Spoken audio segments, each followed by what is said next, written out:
라이브 그걸 보면은 거의 머리 긴 친구가 메리라는 친구인데 자기네들 친구들도 다 스튜디오가 있어서 거기서 음악을 만든대. 놀러 오래.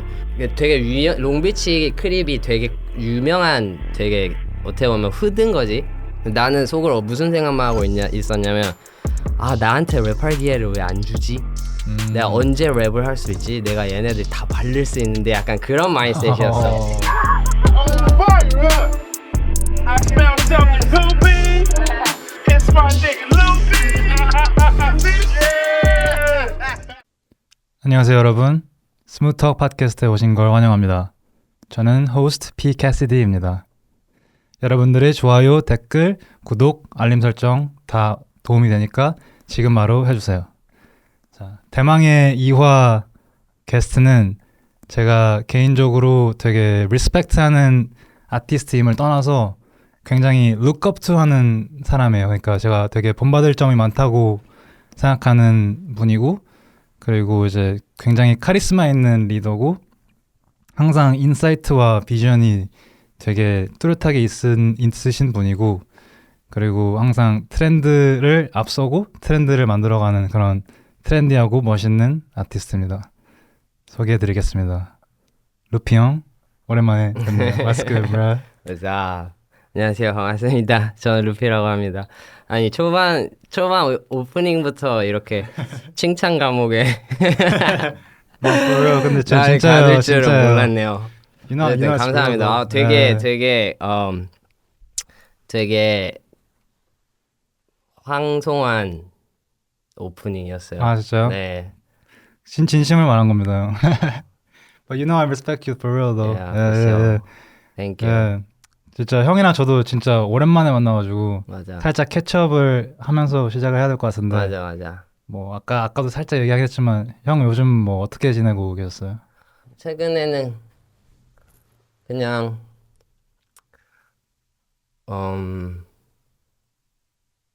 삶을 살았죠. 삶을 살고 막 스트러글도 하고 이기기도 하고 네. 업앤다운 겪으면서 계속 네. 파도 타고 있는 중. 네. 아 역시 첫 대사부터가 되게 문학적이고 오늘 대화 아주 재밌을 것 같네요. 진짜. 형은 항상 약간 드립을 챙기잖아요. 오늘 드립을 살짝 설명해 주셨어요. 약간 오늘은 뭐 특별하진 않아요. 근데 다 제가 좋아하는 아이템들을 할 거고요. 가장 중요한 건 어원의 후디고 이건 프로토타입이라서 그렇게 막 퀄이 좋거나 막 그러진 않은데 어쨌든 내가 새롭게 속해 있는 팀이자 지금 내 세계가 어원이 월드거든. 그래서 어원이 월드라는 이름의 후디티 이거를 가지고 있고 네. 이게 가장 자랑할 만한. 지금 아직은 안 팔고 이제 나중에 아이템으로 올라오는 그런 거예요? 지금은 아직은 안 팔고 있어. 네. 근데 원하는 사람들 많아요. 원하는 사람들 많지만 아직은 안 팔고 있네. 지금은 뭐 나온 게 있어요? 아니면은 티셔츠 하나 나왔는데 티셔츠랑 스티커 그렇게 팔고 있어요. 네. 관심 있게 봐주세요. 그래서 약간 살짝 뭐 아이스브레이크 아닌 아이스브레이크를 하자면은 우리가 처음 만났을 때 뭐 나중에 좀 더 딥하게 얘기하겠지만 형 기억나요 혹시? 기억나지? 2015년이었는데 it's a while ago. 그때 그 얘기했던 거 기억나요? 제 친구네 지붕 위에서 맞아. 형이랑 저랑 둘 다 그 같은 초등학교 출신이잖아요. 반포초 출신이잖아요. 아니야, 반포중 출신이야. 반포초는 아니에요? 설해요 형. 설해 초 반포중 세화고. 네, 저는 반포초 반포중 세화고는 이제 하루 다녔었는데 그래가지고 우리 반포중 출신끼리 이거 멋있게 해봐야 한 거여서 약간 했었는데 맞아. 둘 다 열심히 잘 계속 하고 있네요. 그때 제가 LA K타운 살고 있었을 때인데 주차장에 제 차에서 매일 작업하고 막 그랬어요. 제가 그 당시 때. 그때 너가 내 차에 와서 우리 그 주차장이 기억이 나. 그리고 이제 그 엄청 대저택이잖아. 맞아요. 거기 가가지고 맞아. 그랬었어요. 인연이 되게 오래됐지. 이제 본격적으로 시작하기 전에 형한테 약간 물어보고 싶은 게 저도 형도 막 많은 매체에 나와서 인터뷰를 하는 아티스트는 아니잖아요. 그치. 네. 그래서 근데 이제 땡풀하게 이제 제 거에 나오셨는데 음. 어떤 뭐 특별한 이유가 있을까요? 요 몇 년 사이에 내가 막 세상에 어떤 이야기를 하는 것이 막 왜곡되거나 아니면 받아들여지지 않는다라는 기분을 좀 느끼고부터는 극단적으로는 더 이상 나는 막 말하지 않겠다. 그냥 나는 음악을 만든 사람으로서 그냥 음악을 만들자. 더 이상 내가 말하지 않겠다 이런 생각들도 한 적도 있고 극단적으로는. 근데 오늘은 어쨌든 너나 아니면은 제작진 분들이나 다 내가 어떤 얘기를 하고 어떠한 말을 어떠한 생각을 갖고 있는지를 좀 잘 이해해 줄 수 있을 거라는 기대가 있었고 그래서 오케이 그러면은 나가서 한번 대화를 나눠보자 이런 생각을 좀 하게 됐죠. 네, 왜냐면 어쨌든 캐시디가 갖고 있는 생각이나 막 삶에 대한 태도 이런 것들이 영감을 받을 만한 구석들이 많아서 개인적으로도 궁금하기도 하고 네, 그래서 나오기로 했죠. 감사합니다 진짜. 네. 아니 저는 형이 이제 얘기하는 것들을 예전에도 같이 뭐 시간 보내면서도 많이 봤었어서 형도 그런 얘기 많이 들으시겠지만 형이 되게 언어를 약간 마법사처럼 하는 그런 화법을 가지고 있는데 그래서 나는 형이 얘기하는 걸 듣는 걸 되게 좋아하는 사람으로서 그런 얘기를 들으니까 좀 안타깝기도 하고 그리고 저도 형이 이제 약간 좀 나는 형이 무슨 소리 하는지 아는데 그게 그렇게 안 받아들여지는 것도 내가 봐서 제 3자로서도 봐가지고 그게 조금 많이 안타까웠는데 오늘은 이제 서로 잘 아니까 이렇게 얘기를 한번 진짜 시간을 좀 많이 거슬러서 초반으로 한번 저도 잘 모르는 형의 얘기를 좀 듣고 싶어서 약간 형의 랩 초기 어떻게 시작했는지 뭐 그때 뭐 다른 활동명이나 이런 것들을 좀 얘기를 해줄 수 있어요? 중고등학교 때 그러니까 학창 시절에 좀 감수성이 좀 풍부했어서 그러니까 할 일을 하기보다 예를 들어서 가을이 오면 어떠한 특정한 노래를 틀고 한강을 걸어야 돼. 약간 그러니까 물론 많은 그 시기에 많은 학생들이 그렇겠지만 나는 그것에 되게 그런 시간을 되게 즐겼어. 그거를 지금 돌이켜보면 감수성이 풍부했구나. 그리고 그게 좀 음악적인 것보다는 사실은 글이라던가 어떤 언어적으로 나한테 오는 감정들이 더 나한테는 크게 왔었고 그래서 그 당시 때는 에픽하이 타블로 형의 가사라던가 이런 것들이 나한테 주는 좀 울림 이런 것들이 내가 힙합을 좋아하게 됐었던 계기였고 그래서 가사를 쓰자 나도 이런 어떤 감정들을 표현해보자 해서 처음 가사를 쓰고 했던 게 아마 고등학생쯤이었었어. 그러다가 아무래도 한국에서의 힙합은 좀 내가 그 당시 때 향유했었던 힙합은 이 사람이 어떤 이야기를 하고 있구나 이 사람은 이런 눈으로 세상을 보고 있구나 그리고 그것을 이러한 언어 유희로 표현을 하는구나에 좀 집중돼 있었다면 미국으로 넘어간 이후에 내가 느낀 힙합은 좀 더 춤, 움직임, 리듬, 율동, 걸음걸이, 막 제스처 이런 것들이었거든. 좀 더 움직여 살아 숨쉬는 느낌의 음악.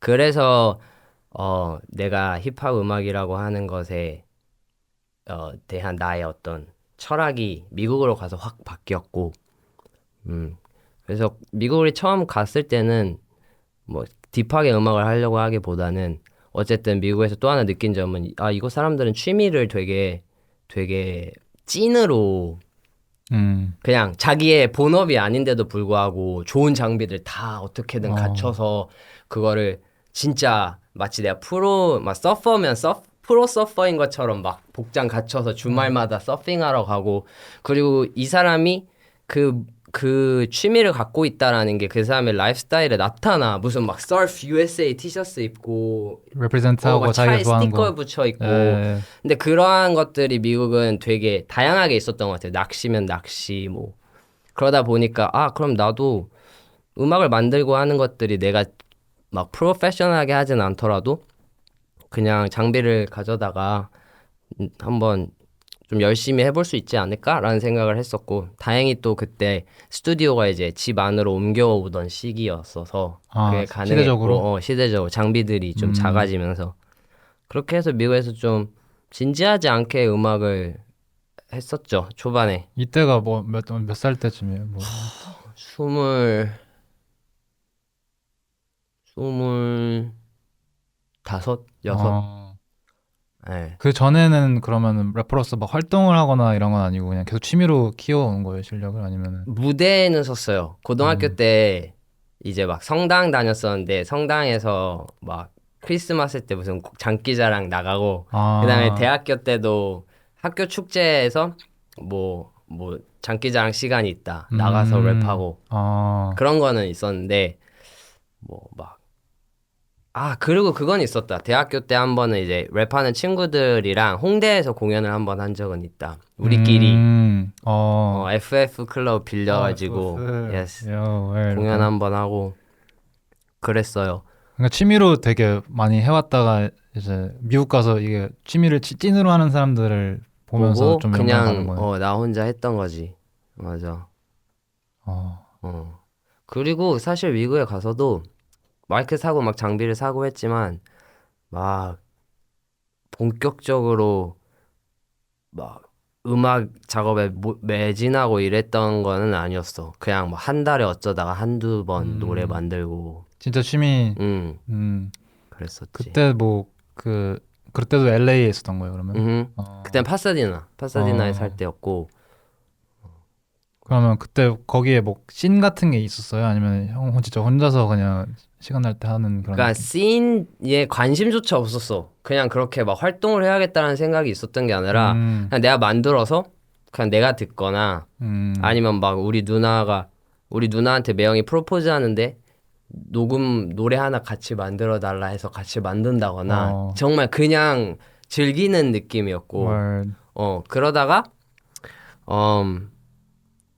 믹스테이프를 하나 어쩌다 곡들이 생겨서 믹스테이프를 만들게 됐는데 그거는 루피 이전에 믹스테이프를 하나 만들게 됐는데 그때도 사실 나는 막 곡을 만드는 것보다 그걸 불러내는 행위의 시간에 더 재미를 느껴서 그럼 공연을 하자. 그러니까 아무런 인지도가 없는 사람인데도 공연을 하자 해가지고 그 LA CGV 있어. 마당몰이라고.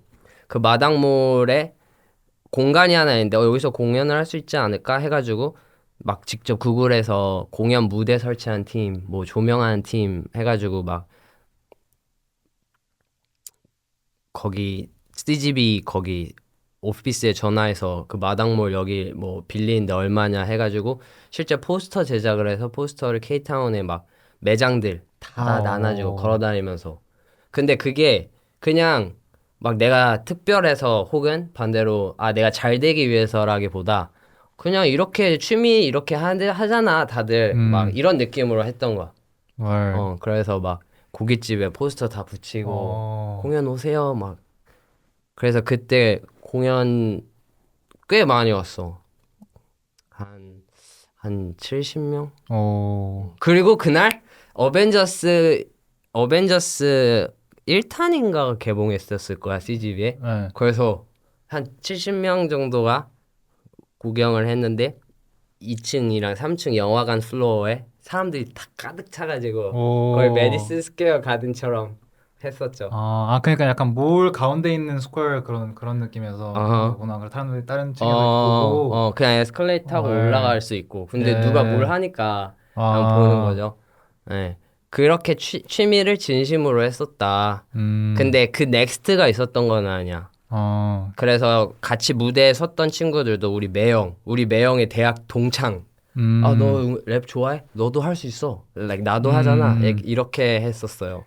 근데 저도 그런 거 되게 공감을 많이 들으면서도 했거든요, 지금. 왜냐면 저도 처음에 시작할 때 방송 그냥 취미로 좋아하는 걸로 했다가 이제 고등학교 때 이제 4년제 미국 학교 다녔는데 3학년 끝나고 보통은 이제 수능 SAT를 보는데 저는 SAT를 일찍 끝내가지고 이제 시간이 남은 거예요. 딱 주니어 이어 서머 때 한국에 와가지고 이제 뭐 하지 이랬는데 이제 그때 스윙즈 형이 이제 막 등장해가지고 랩 뭐 가르친다도 하고 막 그래서 랩 레슨도 받고 공연도 이제 내가 짜가지고 만들고 친구들 음악 좋아하는 애들 불러가지고 막 락하는 애들도 있었고 막 비트박스 하는 애들도 있었고 이런 거 다 모아서 이제 공연하고 그걸로 그냥 뭔가 체리티에 기부하고 막 그냥 진짜 취미처럼 했었는데 그러다가 이제 그 끝까지 가는 애들은 많이 없고 이제 나랑 형도 그때 같이 했던 사람 중에 끝까지 간 사람은 별로 없죠. 네.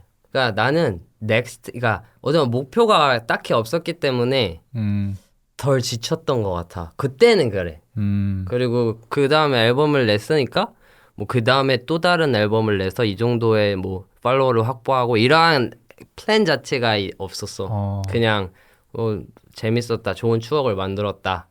그냥 그 정도였죠. 그리고 나서 음악을 만들기를 멈추고 한 1년 넘게 듣기만 했어. 1년 넘게 힙합 음악을 듣기만 했고 그 당시 때가 미국에서도 사운드클라우드 에라가 오기 전 그러니까 막 켄드릭 러머 막 드레이크 처음 나오고 에이셉 락키 막 그 에라여서 힙합이라고 하는 것이 되게 커지고 있었던 느낌. 막 한 2010년대 초반 뭐 이때쯤이죠. 그 당시 때만 하더라도 미국의 빌보드는 좀 데이빗 게라 막 EDM이 엄청 하이브였고 그런 얘기가 있었어. 야 지금 빌보드 탑 10의 프로듀서가 전부 다 흑인이래. 그러면 흑인 음악이 지금 빌보드를 장악하고 있는 거지 않아? 하면서 에라가 막 오고 있는. 그러니까 좋은 자양분을 씬이 커지고 있는 그 시점에 딱 한복판에 있었던 거죠. 그러니까 공연도 그냥 보러 갈 수 있고 좋은 콘서트들 그랬죠. 근데 그때 그러면 형은 이제 잠깐 1년 동안 쉬면서는 뭐 내가 래퍼를 해야겠다는 마음은 생겼었어요? 아니면 이제 그때도 뭐 다른 거를 생각을 하면서 그냥 취미로 나 이렇게 할 수 있을 것 같아. 갑자기 그런 생각이 들어서 마이크를 다 시키고 만들었어. 그게 기어 2였고 그 당시 때 막 믹밀이랑 그런 스타일들이 막 하고 있었어. 근데 켄드릭 라마의 랩 스타일이나 막 웨스트 코스트 아니면 비기, 뉴욕 막 붐백을 잘하던 느낌과 달리 믹밀이 전해주는 느낌은 되게 단조로웠거든. 그래서 이거 나도 할 수 있을 것 같은데? 그래서 그런 좀 그냥 때려박는 느낌으로 기어 2를 만들었고 그리고부터는 이름도 짓고 약간 그렇게 하자. 기어 2가 루피보다 먼저 나온 거냐면 기어 2 만들고 이제 뭔가 기어 2라는 제목이 이제 루피랑 연결돼 있으니까 루피를 해야겠다 된 거예요. 루피를 먼저 만들긴 했다. 맞아. 그러니까 이 노래 이름이 기어 2로 나올 수 있었던 것 같아. 맞아. 그러면 루피로서 처음 만든 게 기어 2인 거예요? 내 기억엔 그래. 그 시점이야. 그 시점에 노래들을 막 워스업도 만들고 막 만들기 시작했는데 그때는 워스업 진짜 붐백 느낌 아니면 막 좀 때려박는 그런 기어 2 스타일 그런 느낌. 그리고 빅샨을 엄청 좋아해서 좀 빅샨의 그 모노한 톤으로 가는 그런 것들을 표현하려 했었지 그 당시 때는. 루피 이전에는 어떤 랩 스타일이었어요 혹시? 그러니까 나는 그렇게 생각해. 랩 스타일이 어떠냐 보다 더 중요한 건 내가 어떠한 기분을 느끼고 살아가는 사람인가가 먼저인 것 같아. 그러니까 예를 들어서 분노를 하는 랩이면 내가 일단 분노라는 감정이라는 거를 갖고 있어야지만 그런 노래를 만들겠다라는 생각이 들잖아. 그쵸. 근데 만약 분노하는 노래가 요새 먹히니까 내 안에 분노를 끄집어낼까라는 방식의 작업이 잘못됐다라는 건 아닌데 어떻게 저 아티스트는 저러한 감정을 표현했지? 라고 했을 때 내가 적어도 진짜 너 말대로 look up to 하는 아티스트들은 다 이거는 저희가 그냥 만들었는데 나중에 마케팅 팀에서 이 노래는 이렇게 이렇게 해석될 수 있고 그게 요새 코드에 맞으니까 이렇게 마케팅해서 나가겠습니다 라기보다 실제 내가 그런 삶을 매일 마주하고 그 삶 속에서 내가 이런 기분을 느끼니 이러한 감정이 나온다라는 되게 동물적인 자연스러운 그러한 순서에 로 인한 곡의 탄생 그런 것들이 더 나는 멋있다고 생각을 하는 거지. 그래서 그 전에 내가 그러한 감정을 느끼는 사람이었던 거야. 이해가 가? 그때도 이미 좀 찐 본성을 드러내는 음악을 좋아했는데 그때는 근데 기리보이 그거는 스타일을 좋아했다. 예를 들면 이런 거지. 내가 연애를 해. 근데 여자친구가 막 우리 엄마 옆에 있는데 내 위에 올라타서 엉덩이를 흔들다거나 이런 사람이 한국에 잘 없잖아. 없죠. 버스카드를 내가 버스카드 없어서 여자친구가 두 명을 찍고 같이 뒷자리에 앉아서 호빵을 나눠 먹으면서 뭐 하고 막 창문에 뭔가를 그린다거나 내가 그러한 삶을 통해서 느끼는 감정이 있을 거 아니야. 아 뭔가 애틋 귀여움 네. 뭔가 뽀짝거림 그러면 그게 노래에 나올 수밖에 없는 게 그게 나잖아. 근데 만약에 LA에서 삶을 사는데 막 그런 얘기가 있어. 요 스트릿이랑 요 스트릿에서 내려서 네가 걸어가 한 블락이라도 걸어갈 수 있으면 내가 너한테 $10,000을 줄게. 예. 왜 거기 못 걸어가? 너가 샷을 맞거나 레이브를 당하거나 둘 중 하나이기 때문이지.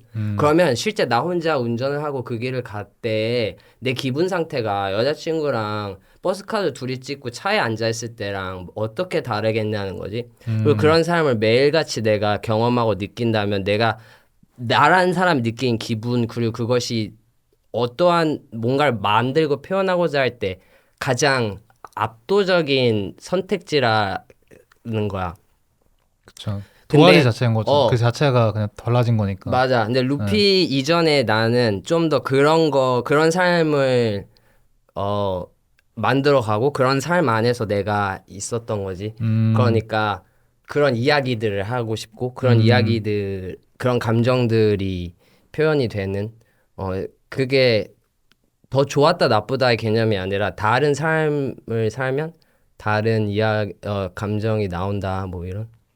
그러면은 형이 만약에 LA를 안 갔었으면은 루피 이런 캐릭터가 안 발현됐을 가능성이 높겠네요, right? 그리고 네. 있었다 하더라도 특별하지 않았을 것 같아. 어떤 의미로서냐면 내가 나랑 똑같은 일을 하고 있는 사람들 사이에서 특별함이 좀 덜했을 것 같은 느낌. 예. 그러면은 뭔가 미국에서도 LA를 형이 좀 많이 레프레젠트하고 실제로 LA 쪽에 많이 살았으니까 다른 지방에 살았었으면 또 다른 게 나왔을 것 또 같아요. 달랐을 것 같아. 일단 루피 얘기로 시작됐으니까 네. 기어 2에 대해서 좀 설명할 수 있어요. 또 솔직히 저도 형을 기어 2랑 워서브로 알게 됐는데 기어투는 말했듯이 믹미리안 아티스트의 믹미리안 아티스트를 좋아했고 그런 랩 스타일을 좋아했어. 되게 때려박는 파파파파 막 기관총 같은. 그리고 그 당시 때 내가 고깃집 일하고 있었을 때였는데 좀 삶이 그 당시 때 삶은 좀 내가 막 기어2에서 표현해내는 그런 막 악에 바친 감정으로 둘러싸여 있었다기보다는 좀 자신감으로 가득 차 있었던 시기야. 왜냐면 내가 힙합이라고 하는 어떠한 음악적 장르로서의 힙합 그리고 그것이 미국에 가서는 라이프스타일로서의 힙합이라는 걸 알게 되고 그 라이프스타일로서의 힙합을 살지 않으면 장르로서의 힙합이 표현되는 데 있어서 좀 어텐틱하지 않다라는 좀 어떻게 보면 근본주의지 그런 마인드셋이 있었기 때문에 네. 어텐틱한 내 음악적 장르가 어텐틱하기 위해서 삶으로서의 힙합을 더 추구했었던 것도 맞아. 그래서 흑인 친구가 있으면 더 관심을 보이고 그 애티튜드가 궁금해하고 너희들은 왜 그렇게 생각하냐 너희들은 왜 그렇게 행동하냐를 알고 싶어하고 그리고 그런 행동이 내 거가 되기 위해서는 나는 어떠한 감정을 대입해 볼 수 있을까를 궁금해하기도 하고 결국에는 라이프스타일이 다름을 미국에서 확 경험한 뒤에 내가 취사 선택을 할 수 있는 어떠한 혜택이 있었다고 생각해. 네. 한국에 있었을 때는 다양한 라이프스타일의 사람들을 만나보지 못했던 시기였기도 하고 그냥 학교를 다니고 있었으니까. 근데 미국에 가서는 그런 경험들을 하다 보니까 그래서 내가 어쨌든 흑인 친구들이랑 막 음악을 만들 수 있고 흑인 친구들이랑 같이 막 브로 할 수 있는 순간이 왔을 때 내가 힙합 음악을 만들어냄에 있어서의 자신감이 찐이 되는 거야. 나만의 그 수료증을 받은 기분이었어. 흑인 certified 어. 거죠 사실상. 예를 들어서 뭐 김치를 만드는데 내가 한국 친구들이 내 김치를 먹고 막 맛있다라고 한다거나 내가 외국인인데 네. 그랬을 때 내가 김치를 만드는 이 행동에 거침이 없을 거 아니야. 그죠. 그런 애리투드가 기얼2에는 녹아져 있어. 음. 그리고 그것을 그 당시 때는 진짜 말했듯이 녹음을 하기보다는 래핑을 하는 거를 즐겼어서 고깃집에서 일하는데 예를 들면 5시 오픈이면 4시쯤에 가서 이만한 스피커를 들고 가서 주차장에 앉아서 일단 주차장에 발레 파킹하는 친구는 라티노야. 몰라, ¿cómo estás, amigo? 그리고 거기 주차장에 스피커를 두고 랩을 했어 육성으로. 막 라이브로? 그 마이크 아니, 공연하는 막 그냥 생으로. 기어2를 왜냐면 기어2 녹음 보니 리코딩 파일이 없었어서 매번 그것을 들려주기 위해서 라이브를 해야만 했어. 그래서 막 흑인 친구가 와, 시큐리티 친구가 그래서 이렇게 그러다가 나를 이렇게 봐. 근데 내가 이제 나도 걔를 의식하지. 처음 아직 서로가 안 친할 때 그러면 나는 등등등등등등등 비트를 틀고 막 랩을 하는 거야. 그럼 걔가 이렇게 들어. 그러다가 너 잘한다. 이렇게. 그리고 난 그것을 엄청 쇼오프하고 싶어 했어. 그의 에너지가 있었어. 왜냐면은 내가 알아버렸거든. 내가 가장 힙합이다. 이렇게. 흑인이 아닌데도. 생각을 해버렸으니까 막 랩을 보여주려 하고 그랬었지. 그 기억나요. 그 주차장 형이 이제 한번 초대해줘가지고 이제 거기 식당에 먹으러 갔다가 이제 형이랑 식당에서도 막 랩 들려주고 막 이랬었던 것 같은데. 맞아. 거기서 이제 많은 형의 노래들이나 초반 뭐 공연 라이브 스킬 같은 게 기반이 됐던 거죠, 약간. 맞아. 그러면 그래서 그 기어2 그 뮤직비디오도 그냥 약간 녹음물이 아니라 약간 라이브 형식이었죠. 그러니까 기어트 라이브 그걸 보면은 거기 머리 긴 친구가 메리라는 친구인데 메리라는 친구가 내 시큐리티 같은 레스토랑에서 일했던 시큐리티고 걔가 제일 먼저 그 기어2의 라이브 버전을 들었어. 그래서 You spit fire 이렇게 얘기를 했어. 그리고 나서 한번 이러는 거야. 자기네들 친구들도 다 스튜디오가 있어서 거기서 음악을 만든대. 그래서 놀러 오래. 그래서 오케이 그러면 갈게 하고 이제 나랑 매형이랑 놀러 간 거야. 카메라를 들고. 그런데 거기서 다른 친구들이 스튜디오에서 다 음악을 만들고 있었고 각자 막 작업을 엄청 해. 근데 걔네들은 그렇게 생각했을 거야. 막 얘는 뭐지? 왜냐면 되게 웃긴 게 그게 약간 헛이야. 그냥 동네 블락에 있는 헛인데 되게 낡았는데 막 Beware of Dog 써 있고 막 좀 빡세. 그리고 막 앞에 리콜 스토어만 가도 진짜 막 되게 롱비치 크립이 되게 유명한 되게 어떻게 보면 흔든 거지. 롱비치야. 그래서 걔네 로컬에서 가장 랩을 잘하는 애 믹스테이프에 스누비 피처링을 해놓고 그래. 스누비잖아. 스누비 롱비치의 프레젠이니까. 근데 어쨌든 거기에 가면 거기에 누가 갑자기 이렇게 있으면 누가 들어와. 그리고 인사를 하고 가고. 그리고 또 누가 들어와. 그러면 이제 메카닉이야. 아직 정비소 옷을 이제 막 기름때를 묻히고 잠시 온 거야. 그래서 지금 얘가 녹음하고 있는 거 듣다가 가고. 누가 들어와. 그럼 플러그야. 그러면은 막 플러그를 하고 가고. 그런 분위기인 거지. 근데 들어올 때마다 딱 내가 있으니까 뭐지? 근데 다 이런 거 있잖아. He cool, like he's one of us. He cool. 이렇게 얘가 다 커버를 쳐줬던 거지, 메리. 나는 속으로 무슨 생각만 하고 있었냐면 나한테 랩할 기회를 왜 안 주지? 내가 언제 랩을 할 수 있지? 내가 얘네들 다 발릴 수 있는데 약간 그런 마인드셋이었어. 그래서 이제 1시 2시에 얘네가 리커가 닫으니까 1시쯤에 술을 추가적으로 사러 간다고 몇몇이 나가려고 어수선한 상태에서 내가 멜한테 야 나 이거 비트 다운로드 좀 할 수 있어? 그래서 야 비트 다운로드를 하고 그래서 일단 틀고 내가 랩을 해야겠다. 그래서 랩을 하고 그거를 그냥 형이 찍었던 거지. 그래서 보면은 중간에 랩을 기어툴 보면 중간에 랩을 하는 중간에 애들이 리커를 갖다 들어오는 장면이 있어.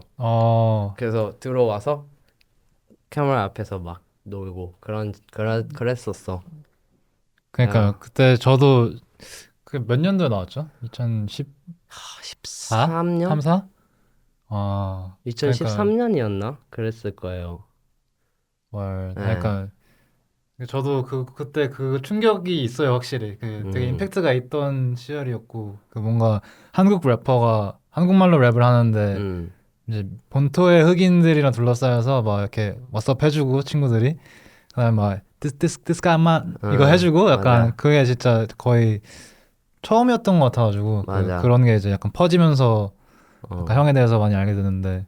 그리고 내가 어쨌든 거기서 태어나서 자랐던 애도 아니고 영어도 완벽하지 않은 상태다 보니까 더 왜냐면 덤파운댓이라고 하는 그 코리아타운 되게 대표적인 아티스트가 이미 배틀랩으로 엄청 한국 막 K타운식 아니면 한국 코리안 아메리칸으로서 힙합 본토에서 막 인정을 받고 이러한 선례가 있었어 솔직히 그렇죠, 내 오지죠. 인사이트에는. 우리가 이제 미국에서 예. 잘할 때는 덤파운드는 무조건 알아야 되는 에이전 래퍼였죠. 그렇잖아. 근데 거기서도 나는 생각했던 게 어쨌든 나는 진짜 straight up from like South Korea. 그러다 보니까 더 뭔가 더 유니크할 수 있겠다라는 생각은 당연히 했었지. 이랬던 그림을 내가 본 적이 있나? 없었어 하는 느낌이 좀 있었지. 또 되게 신기한 것 같아. 아까 형이랑도 얘기를 했지만 이게 자기가 살아온 삶에 의해서 이제 나오는 게 아예 달라지는 건데 어렸을 때 뭐 이제 취미로 좋아하면서 뭐 공연도 친구들이랑 모여서 해보고 이런 건 형이랑 그 트랙까지는 비슷하고 이제 한국에 살다가 미국에 와가지고 막 이런 까지 다 비슷한데 형은 진짜 막 후드에 있는 친구들이나 아니면 실제로 뭐 약간 시큐리티를 한다든지 좀 더 우리가 익숙한 본토 힙합에 가까운 흑인 친구들이 이제 주변에 계속 있었고 맞아요. 저는 이제 약간 사립학교 다니고 대학교도 이제 숲속에 있는 학교 다니고 막 이러니까 이제 랩을 하는 애가 저밖에 없었어요. 제가 흑인들보다 랩 더 잘하고 흑인들도 다 되게 막 백인스럽고 막 이래서 이제 제가 랩을 하면은 백인들이나 흑인들이 와주고 그래서 저는 이제 한국말로 랩도 하지만 오히려 걔네들 때문에 영어로도 더 많이 섞어주고 약간 그렇게 하면서 왔는데 이제 저도 형처럼 약간 자기가 진짜 살아온 거를 뱉어야지 이게 진짜 울림이 있잖아요. 그래서 저는 항상 너무 이제 본토스러운 너무 약간 너무 후드인 거는 나는 못한다.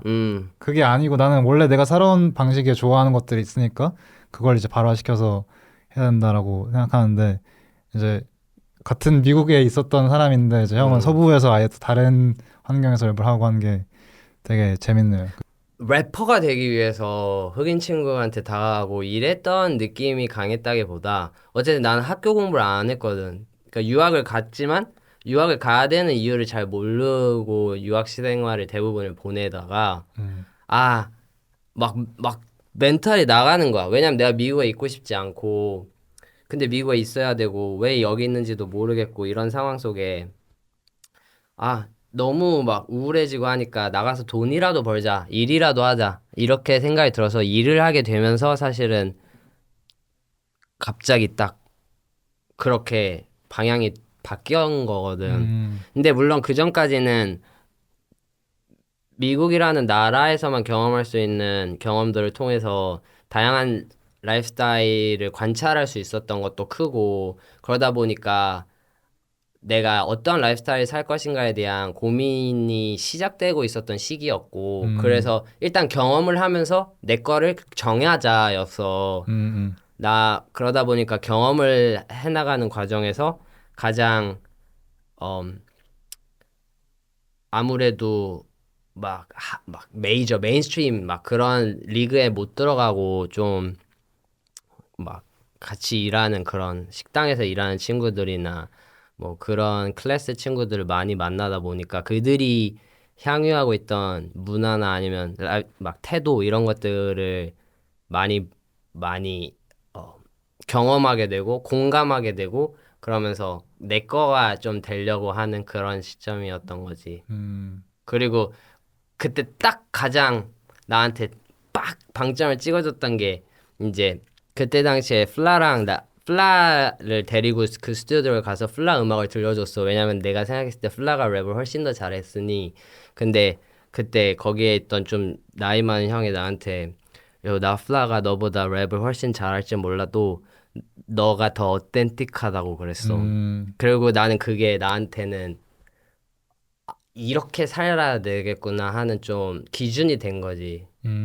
좀 더 소울 스피릿적인 것에 대한 깨달음 같은 거. 너 친구야? 나 너 친구야. 놀러 와. 오케이, 갈게, 가고. 근데 가는 와중에 막, 예를 들어서, 거긴 너무 위험하고, 막, 거기 그 친구들이랑, 왜냐면 그런 개념들이 있잖아, 미국에 막, 걔네들이랑 있으면 막, 경찰들이 와서 나한테, Are you okay? 물어본다거나. 근데 그런 것들 자체가 나한 데이터에 없으니까 얘네들이, he's one of us. 이렇게 되는 것들이 있는 거지. 그냥 나 대 얘로서.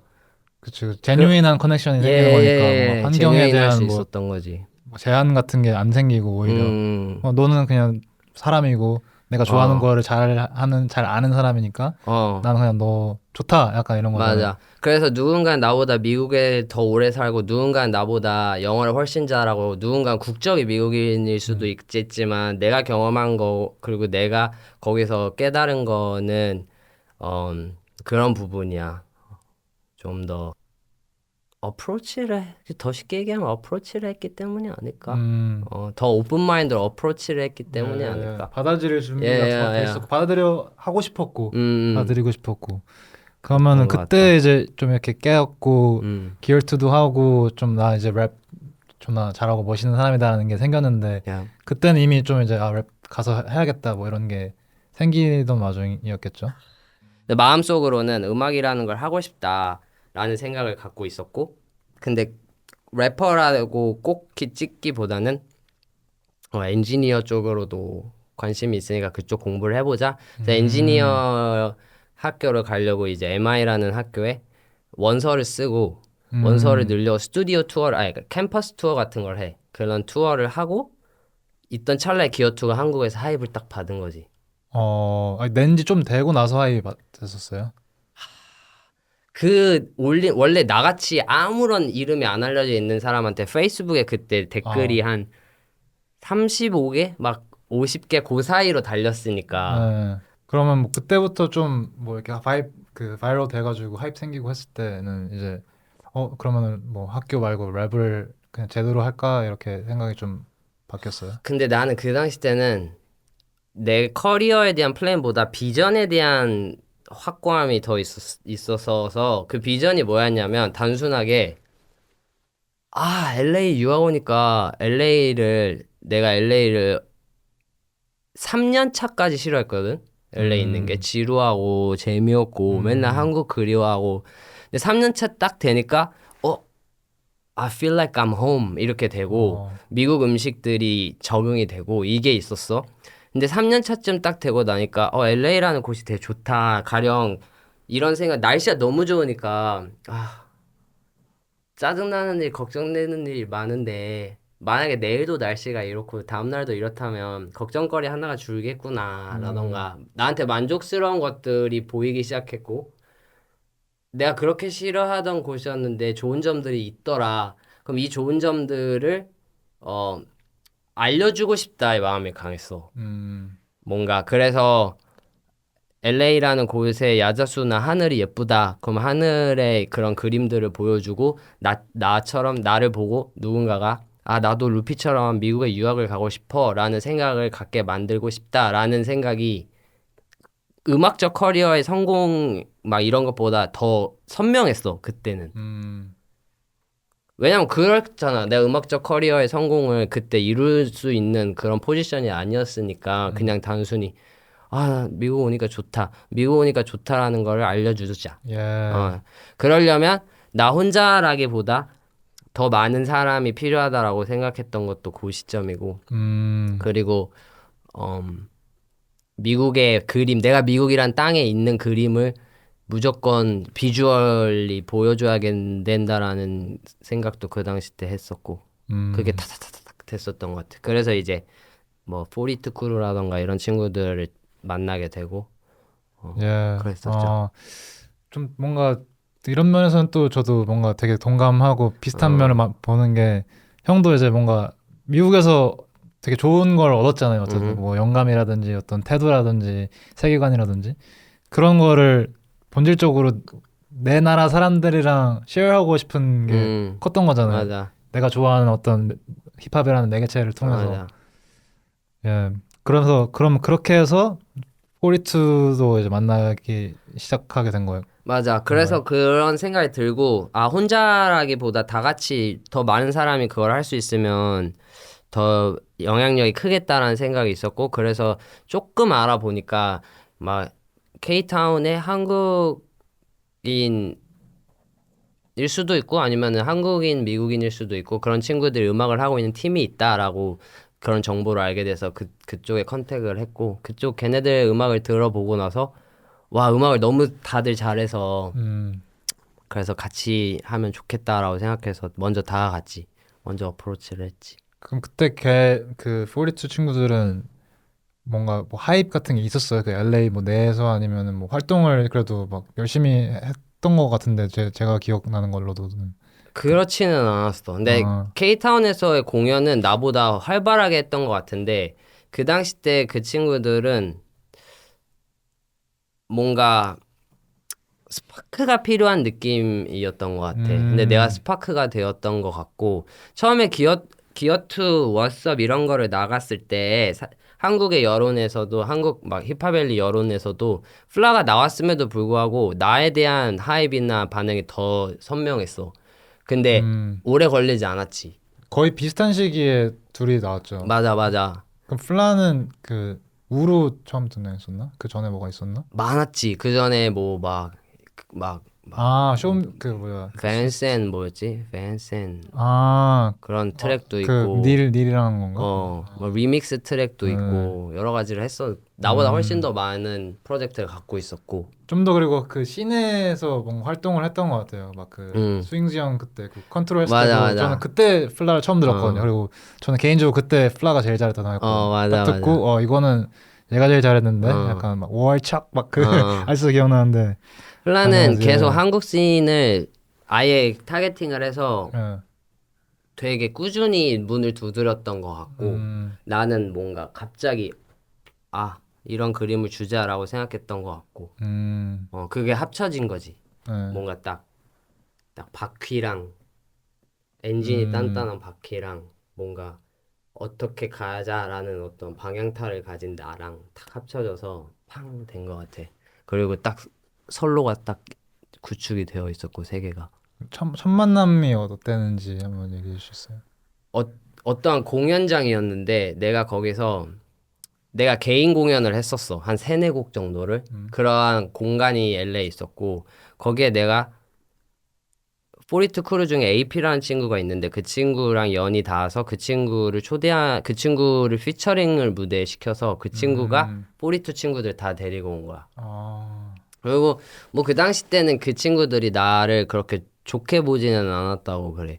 왜냐면 나는 아무래도 그 당시 때는 루피가 되기 전이거든 훨씬. 그러다 보니까 내가 갖고 있는 바이브나 라이프 스타일이 아직은 한국에서의 라이프 스타일을 그대로 유지하고 있었고 그러다 보니까 내가 하는 음악이나 이런 이야기하는 것들이 걔네들이 향유하고 있던 것들과는 거리감이 있었어서 저 형도 그냥 유학생 그러니까 딱 벽을 좀 쳤었던 것 같아. 그리고 한 1년 넘게 연락을 서로 안 하다가 내가 워썹 만들고 워썹 뮤직비디오를 찍을 때 다시 연락을 했지. 그래서 나한테 아이디어가 있는데 한번 와서 얘기를 나눠보자 해가지고 했을 때 나는 킹루피 믹스테이프의 트랙들이 어느 정도 준비돼 있었고 플라는 이제 디센데 멀쩡해랑 우 같은 거 들어있는 믹스테이프이 준비되어 있었고 거기서 이제 아이들도 아 루피라는 사람이 뭔가 좀 바뀌었다라는 걸 느꼈고 그때부터 본격적인 좀 한국으로 가서 뭔가 해보자라는 플랜을 짜게 됐었죠. 그러면은 첫 만남은 루피 전에 있었고 이미 이제 있었고 형이 이제 반응도 일으키고 뭔가 이제 좀 아이덴티티가 더 똑바르게 생기고 나서 다시 만나서 이제 맞아. 그때 설득이 된 거지. 나라는 사람과 뭔가를 해봐도 되겠구나라고 아이들이 판단을 했던 것 같아. 처음에는 그러면 뭐 어떤 구체적인 계획 같은 게 있어? 아니면 그냥 일단은 우리가 같이 여기서 뭉쳐서 LA에서 어떤 뭐 파급을 만들어 보자 뭐 이런 거였어? 아니면 처음부터 우리 여기서 바이럴해서 한국 가자 하이프 만들어서 뭐 이런 거였어요? 꿈은 있었어. 근데 그 꿈을 실현할 방법 자체는 못 찾고 있었던 게 있었고, 근데 그 당시 때 이제 크리스 형, 힘노스 형이 연락이 와서 우리들을 발견한 거야. 우리들 발견하고 아 너네들에 관한 다큐멘터리를 제작을 하고 싶다. 예. 너네들에 대해서 궁금하다. 그래서 오케이 그러면은 우리 한번 만나서 이야기를 해봅시다.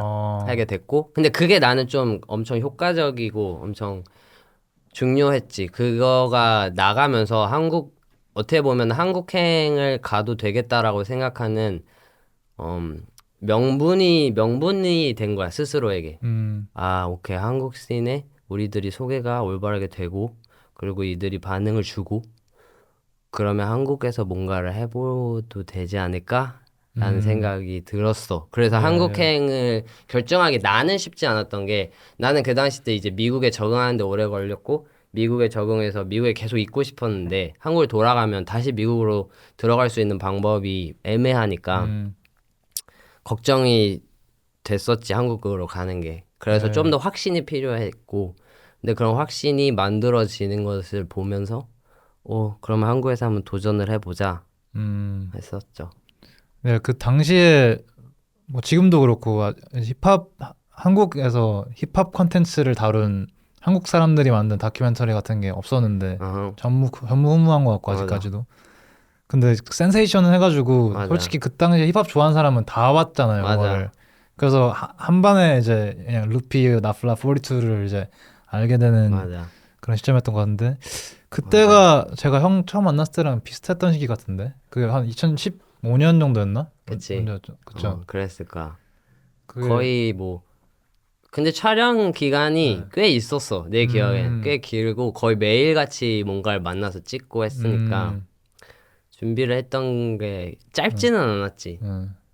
그러니까 그 진짜 저도 이제 딱 그때 무렵에 저도 이제 원래는 저는 로스쿨 가서 이제 변호사 하려고 하던 사람이었는데 이제 나는 그 약간 로펌에서 일도 해보고 하니까 적성이 안 맞는 걸 깨닫고 이제 우여곡절을 지나고 나서 래퍼가 돼야겠다고 했는데 이제 아까도 말씀드렸듯이 저기 서쪽에서 저 친구들이 뭐지 저 한번 보고 가야겠다 이라는 게 은연하게 있었어요. 어차피 제가 이제 대학교를 2015년에 졸업하고 그 친구들이랑 다 같이 이제 알래스카에서 LA까지 이제 막 봉고차 하나 사가지고 진짜 로드트립을 한 거의 3주? 해서 한 달 사이 정도를 했는데 그럼 마지막 데스티네이션이 LA였어요. 그래서 그중 한 명이 이제 베벌리 hils의 그 대저택에 사는 약간 갑부 친구였는데 거기 어차피 묵을 계획이 있었어서 그때 갔을 때 어떻게든 뭔가 어쨌든 나도 유학생이고 한국 가서 랩을 하려고 하는 사람이니까 컨택을 해서 막 만나서 뭐 커피라도 마셔보자 이랬는데 이제 그렇게 로드트립 하고 딱 LA 와서 어떻게 하려고 했는데 그 힘노스 형이랑 어떻게 연이 닿았어요. 누가 힘노스 형을 알아서 뮤추얼이 한 명 있어서 저는 이제 이 형이랑 친구들 다큐 찍고 한 걸 아니까 이제 형한테 연락을 해서 저는 이러이러한 사람인데 이 사람들 한 번만 만나보고 싶다. 만나게 해줄 수 있냐. 형이 또 저를 좋게 봐주셔가지고 이제 어떻게 연결을 해준 거죠. 맞아. 그랬었던 것 같다. 형이 중간에 있었던 것 같다. 힘노스 맞아. 형이 연결했어요. 저랑 형이랑 이제 포리트 친구들은. 그래서 형을 먼저 봤었나? 42 애들을 먼저 봤던 것 같기도. 42 애들을 먼저 봤어요. 걔네들이 이제 저 아까 묵고 있던 으흠. 그 베벌리 hills 음, 저택으로 온 거죠. 근데 그것도 약간 이제 저도 뭔가 좋은 거 발견했으니까 나도 얘네들이랑 친해지고 싶은데 보여주고 싶잖아요. 으흠. 그 저택은 솔직히 신기하잖아요. 맞아. 약간 영화에 나오는 개 그래서- 좋았어. 그래서 이제 진짜. 걔네들을 다 그래 내 친구한테 부탁했어. 나 지금 이런 애들 좀 만나려고 하는데 너네 집 써도 되냐니까 당연하지 이래가지고 이제 불러서 같이 또 이제 놀고 거기 들어오면 또 이제 걔네 집 걔가 집 이렇게 소개해 주거든요. 이렇게 투어처럼 걔가 너무 똑똑해가지고 네, 그렇게 하고 나서 이제 강아지가? 걔네들한테 이제 좀 뭔가 좋은 임프레션을 이제 남길 수밖에 없잖아요, 솔직히. 음. 그러고 나서 이제 형을 만나게 돼서 이제 형한테도 되게 그리고 형도 그때 제가 따로 이제 집에 데려와서 맞아. 이제 그때 앉아서 막 갔었어. 그 담배 잔디밭에 앉아가지고 얘기 예, 오래 예, 했지. 그러고 이제 저는 이제 한국으로 넘어갔고 이제 형이랑 이제 포리트 애들이 좀 더 뒤에 들어왔는데 어쨌든 저는 뭔가 같은 팀은 아니어도 뭔가 이 마음적인 동지가 생겼다는 느낌을 그때 느꼈어서 뭔가 되게 네, 재밌네요. 그럼 형은 그때 포리투 친구들 만났을 때는 바로 아 얘네들은 좀 뭔가 같이 하면은 될 것 같다는 그런 게 확신 같은 게 있었어요? 음. 일단 음악을 잘 만들고 그걸 떠나서 미국이라는 곳에서 살아왔기 때문에 가지는 관점이나 아니면 생각하는 방식들이 나한테는 되게 신선했고 그게 어 특별할 수 있다라는 거를 나는 한국에서의 생활을 했기 때문에 보였고 그리고 그것이 음악이라는 것과 더불어서 소개가 되었을 때 사랑을 받을 수 있겠다라는 판단이 쓴 거지 기본적으로 완전히 너무 막 2세 막 완전 미국인이고 한국말 잘 못하는 친구면 이들이 한국에서 사랑을 받기가 좀 더 어려울 건데 이들은 한국말도 가능하고 그런 많은 요소들이 나에게 아 얘네들은 무조건 된다. 중요한 건 과연 이들이 흩어지지 않고 계속해서 뭉쳐서 이 바이브를 공유하면서 음악을 해나갈 수 있게 만들 수 있느냐라는 그게 가장 중요했고 나머지는 뭐 의심이 좀 없었죠. 그냥 결국에 돈이었어. 아예 우리들한테 음악 계속 할 수 있게끔 만드는 뭔가 터전 그리고 딱 바운더리 딱 해가지고 딱 펜스 딱 해가지고 그럴 수 있는 투자금 이런 것들이 나한테는 그때 고민이 시작됐고 그림에 대한 확신은 무조건 있었죠. 미국에서 어떤 경험을 해서 한국으로 넘어간 많은 아티스트들의 선례가 보여줬던 그림은 되게 퍼스널했어.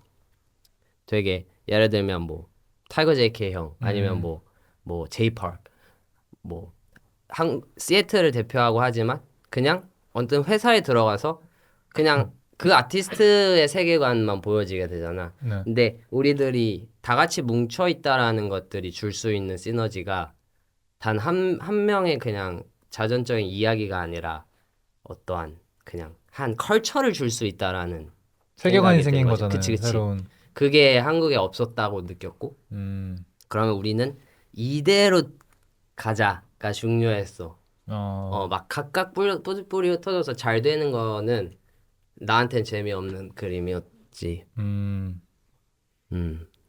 그러던 와중에 이제 오웬도 뭔가 이렇게 릴레이션십이 생기기 시작했잖아요. 웬이도 한국에서 계속 활동을 좀 언더에서 해오다가 먼저 플라랑 연결이 먼저 됐었던 것 같아. 둘이서 곡 작업을 하고 락덴 로디 그거를 먼저 하고 그러던 와중에 너랑 비슷하게 이 친구들 만나고 싶다 해가지고 LA로 넘어왔었어. 야 맞아. 그러고 이제 약간 미국 생활 막바지에 이제 킹 루피가 나왔잖아요. 거기까지의 어떤 프로세스나 이런 것들 좀 얘기해 줄 수 있어요? 가장 좀 유의미한 점은 42를 만나면서 내가 프레시함을 배웠다는 거야. 그러니까 그전에는 후드 멘탈리티나 아니면은 그런 블랙 친구들의 애티튜드 삶을 어떻게 다가가고 막 진짜 전쟁하고 근데 우리끼리 본딩하고 막 그런 것들의 좀 터프니스랑 좀 뭐라 하지 진짜 리얼함 그런 것들을 배웠다면 42를 만나고는 수프림을 배우고 fresh like you gotta be fresh 근데 어떤 way로 fresh 하냐면 it's new wave 그래서 그 친구들이 그때 막 10대 이랬으니까 형 이게 예쁜 옷이고 이게 요새 아이들이 얘기하는 코드고 이게 지금 컬처고 지금 미국의 어린 10대 뭐 백인 친구들은 이런 음악을 듣고요 뭐 이런 것들을 이야기를 하고 난 그걸 흡수한 거지 그래서 No More이란 노래가 나온 거야 거기서 이제 막 패션에 대해서 얘기하고 스타일에 대해서 얘기하고 그전에는 막 What's up 되게 그냥 스트리트 그냥 내가 쎄 이런 느낌이었다면 난 멋있어가 되는 거지. 그걸가 그 변화가 킹루피 앨범이 나오기 전에 42를 통해서 입었던 거고 거기에 되게 심취했어. 그래서 좀 영한 컬처 띵 그런 것들을 배웠고 그게 킹루피에는 잘 섞여 있는 것 같아. 세 가지가 있는데 하나는 킹루피 뭐 기어투, 워썹으로 대변되는 루피의 에너지가 있고 그 No More 아니면 Swag 이런 트랙이 있어. 그걸로 대변되는 42한테 흡수한 그런 프레시니스가 있고 그다음에 Friday 이런 노래는 그냥 나 이진용의 감성, 내 음악, 나란 사람의 무드 이런 것들. 감성적인 것도 있어. Friday는 그런 건 나야 나라는 사람이고. 그렇게 섞여 있는 앨범이 나왔죠. 그렇게 얘기하니까 또 이렇게 새롭게 기억이 나네요. 왜냐면 저는 이제 워썹을 진짜 좋아했거든요. 그래서 락키도 좋아하고 막 그냥 붐백도 좋아하고 근데 형이 트랩 붐백 스타일로 했잖아요. 맞아. 섞인 듯한. 섞여 있어. 그래서 진짜 너무 좋아했는데 돌이켜보니까 진짜 워썹이랑 기어투는 진짜 그 러함, 그릿과 막 그 약간 도시 그 LA 도시의 약간 후드 바이브도 있고 약간 그냥 후드티 쓰고 너머는 약간 좀 패션도 확실히 뭐 맞아 스프림 쓰고 스트릿으로 바뀌고 되게 그리고 재밌는 거는 프라이데이 같은 노래는 나라고 했잖아. 진짜 재밌는 거는 타블로 형이랑 스케치북 나갔을 때 전화 연결을 하게 되는데 깜짝으로 타블로 형이 루피 씨 음악 좋아한다. 프라이데이라는 노래가 좋다라고 했을 때 되게 어떤 기분이었냐면 처음으로 예술가들이 쓰는 언어로 소통이 된 짜릿함이 있었어. 왜냐면 거기에 타블로 형이 쓴 플로우가 있어. 타블로 형이 라임을 박아놓고 음절을 쳐내는 플로우를 넣고 이 감정은 루피고 뭐 LA고 리얼 힙합이고 뭐가 없고 그냥 이진용 나다. 내가 안에 갖고 있는 나야. 그리고 그거는 고등학교 때 에픽하이 음악을 들으면서 막 했던 그 나이가 표현된 음악인데 그 음악이 좋대. 그러니까 나는 이걸 굳이 곡 설명을 막 써놓은 게 아닌데 그 사람이 듣고 이거는 it hits me 그러면 나는 그냥 이거는 짜릿하다는 표현을 넘어서는 약간 그런 게 있었어 그 당시 때. 그래서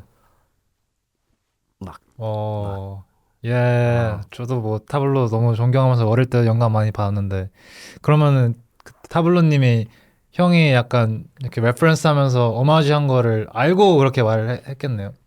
그걸 느낀 거지 그분이. 그리고 난 그거를 그분한테 설명한 적이 없고 근데 그분이 그걸 제일 좋다고 얘기하는 순간 우린 통한 거지. 그지 I see what you did there 이렇게 한 거잖아요 타블로가. 맞아 나 이렇게 해준 거지. I see what you did 이거잖아. 그리고 그 감성 자체가 뭐 때로는 내가 막 멋있고 싶을 때는 꺼내고 싶지 않은 좀 아픈 감정이라던가 막 그런 좀 내가 내세우고 싶지 않을 수 있는 감정이니까 진짜 나 거란 말이야. 내 거.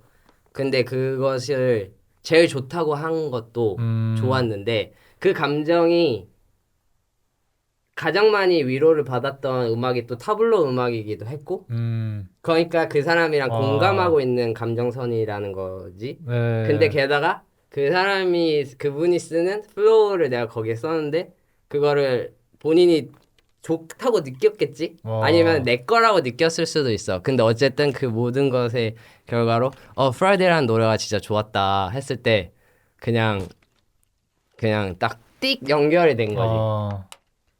진짜 뭔가 매니페스트 된 느낌이네. 뭔가 그때 처음 그런 경험을 했어. 뭔가 네 음악 좋아. 아니면 이게 좋더라.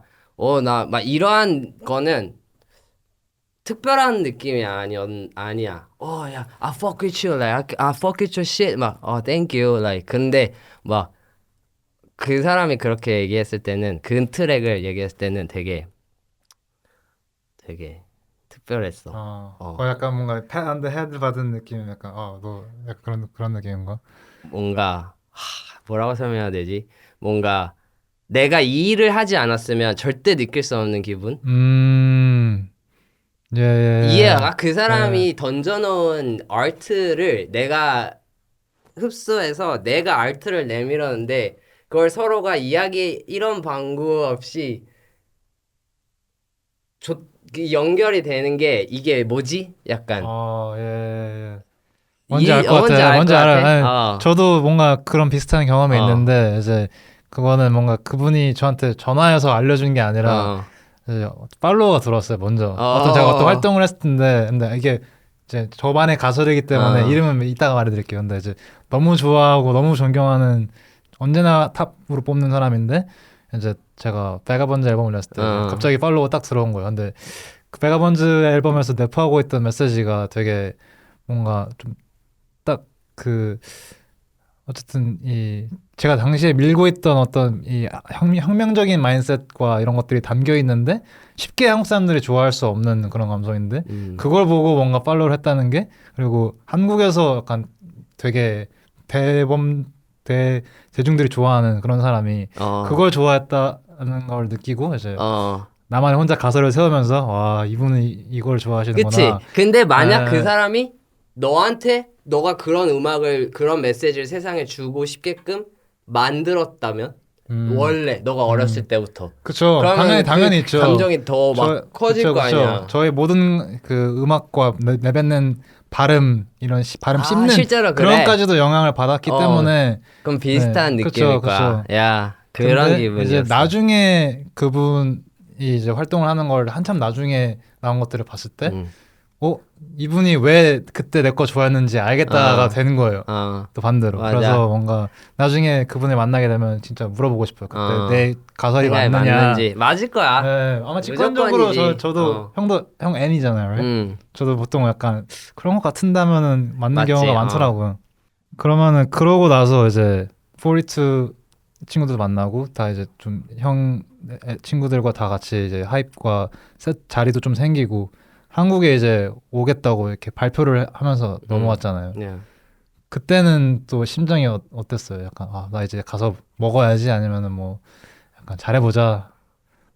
줄 수 있는 게 다르다라고 느끼고 줄 수 있는 게 많았고 주고 싶은 게 그래서 경쟁이라고 하기보다는 그 경쟁의 판에 새로운 무언가가 하나 더 추가된다라는 그런 기분이었던 것 같아. 그러니까 그냥 애초에 이곳에 나 같은 경우도 오랜만에 돌아오는 거였고 하다 보니까 모든 것이 신선할 수밖에 없는 그거를 의식하고 있었어. 인식하고 있었어. 그래가지고 그때는 뭐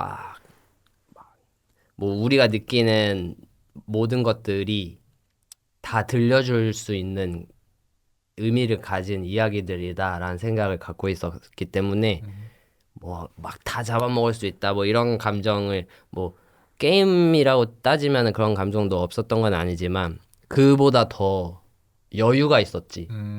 애초에 우리는 다르다. 애초에 우리는 이야기할 수 있는 것들이 달라라는 생각들이 좀 컸었어. 그래서 그러면은 이제 한국 가겠다 출사표를 던지고 이제 왔잖아요. 근데 저도 이제 이게 기억이 남고 좀 껄끄러운 얘기긴 하지만 형이 한국에 도착하자마자 디스를 당하셨잖아요. 맞아요. 그때 심정은 어땠어요? 솔직히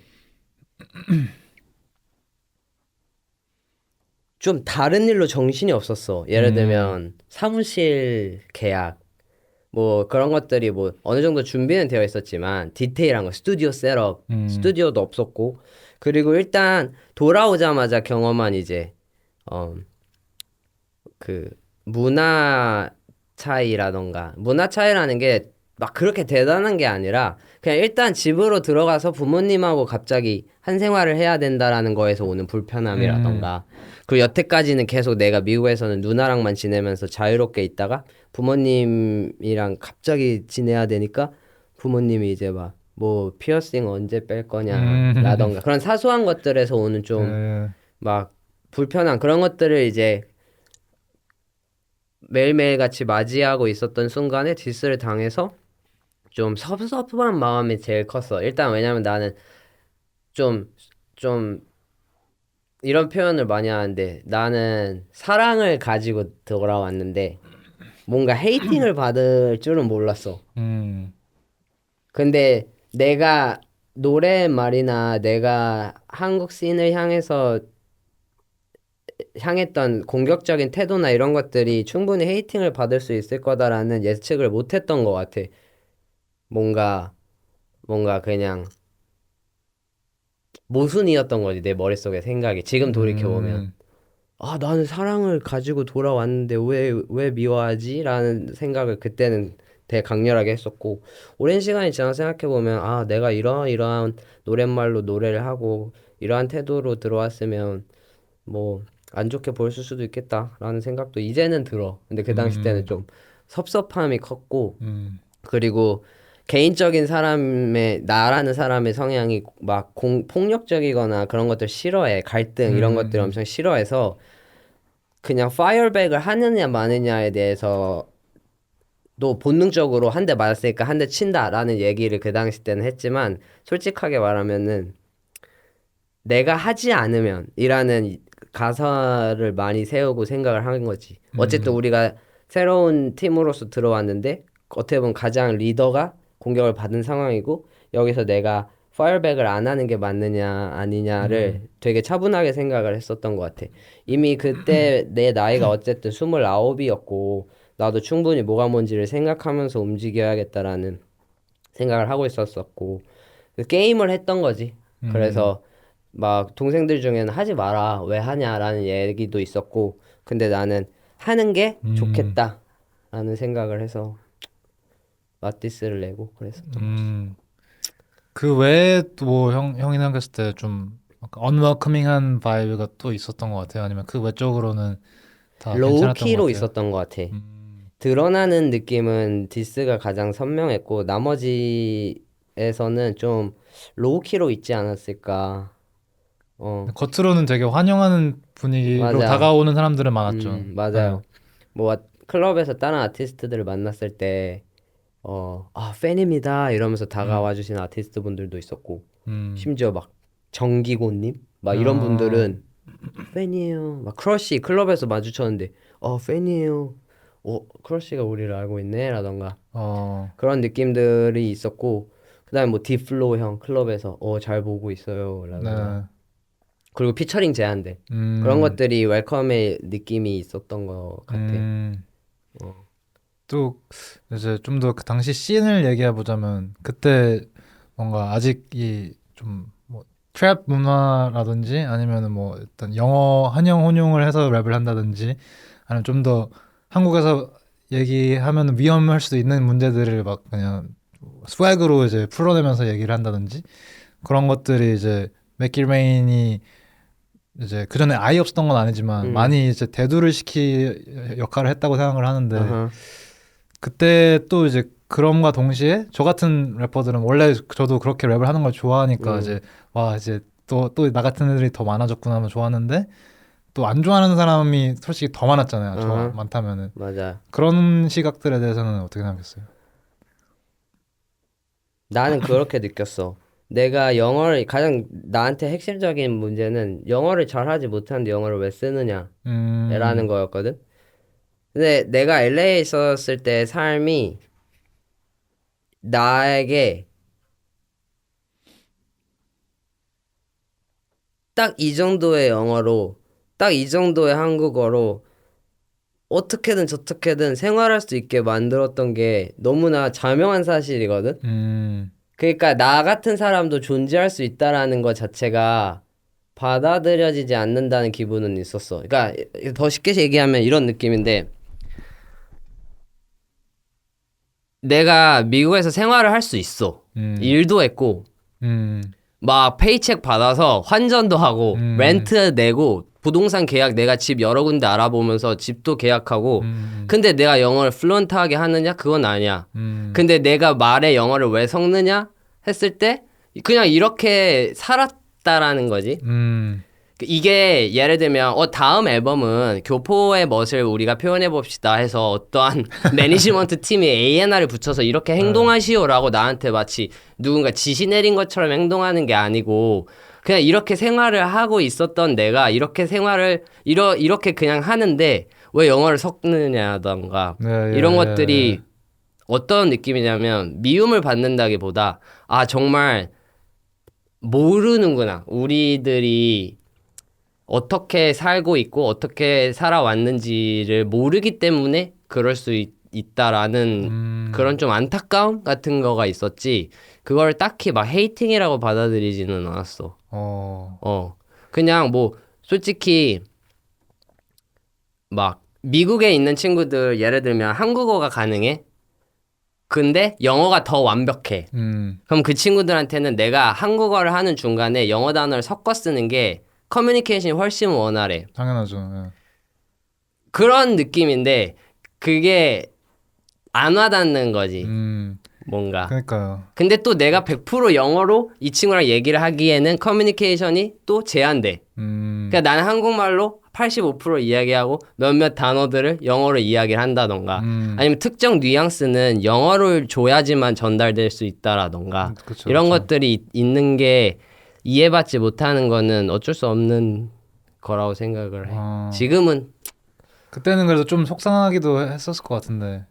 왜 몰라? 약간. Cause like 저도 저는 이제 사실 진짜 미국에서 많이 살았고 친구들도 다 한국인이 아닌 친구들이랑 이제 학창 시절을 보냈는데 영어만 했을 거 아니에요. 한국 올 때만 한국말 하고.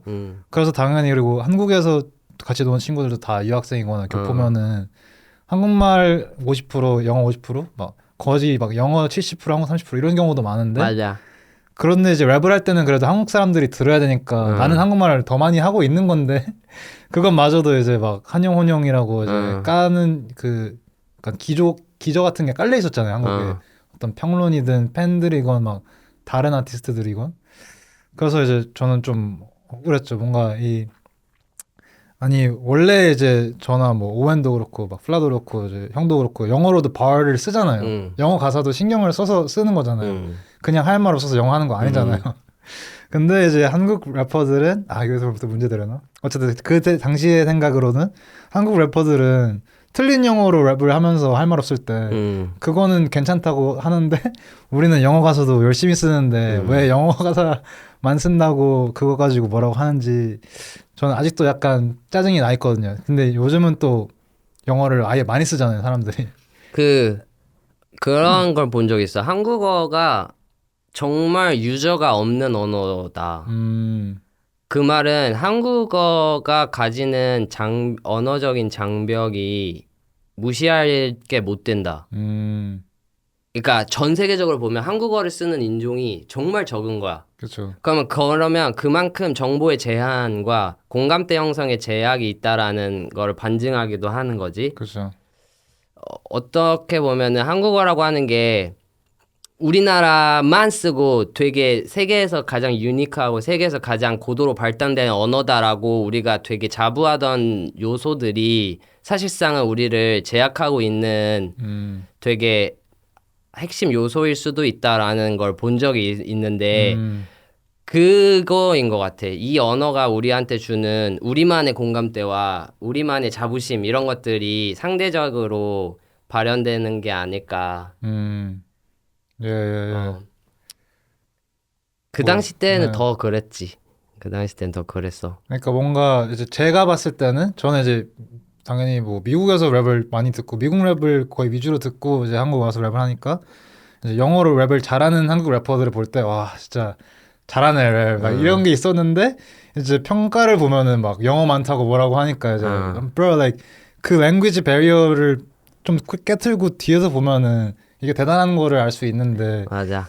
어쨌든 힙합이라는 자체가 미국 문화 원래는 미국 문화인 건데 그 오리지널리티에 좀 더 이제 그 가깝게 살아온 사람들이 이제 뱉는 것들에 가치도 있을 수 있다고 생각할 수 있는데 충분히 이제 그게 그냥 아예 배제되는 느낌이어서 이제 안타까웠는데 요즘은 또 오히려 막 뭐 미국에 안 살다 오든 안 살다 오든 그냥 영어로 막 대부분 가사를 쓰는 것도 아무도 문제를 안 삼잖아요.